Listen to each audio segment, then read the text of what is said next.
yangi O'zbekiston massividan Gulshan qizimizga 2 xonali uy beryapmiz.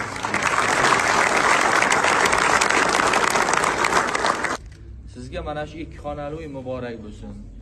Sizni mana shunday ta'lim tarbiya bergan ota-onangizga juda katta rahmat, ustozlaringizga rahmat. Shuning uchun intilgan, harakat qilgan yoshlar doim diqqat e'tiborimizda. Mana prezidentimizning nomlarida sizga 2 xonali uy. Muhtaram prezidentimiz berdilar bu uyni. Mana shu 2 xonali uyga yaxshi yashab, sport bilan shug'ullanib, O'zbekistonimizga olib keling, O'zbekistonimizning bayrog'ini jahon arenalarida yuksaklarga ko'taring faqat.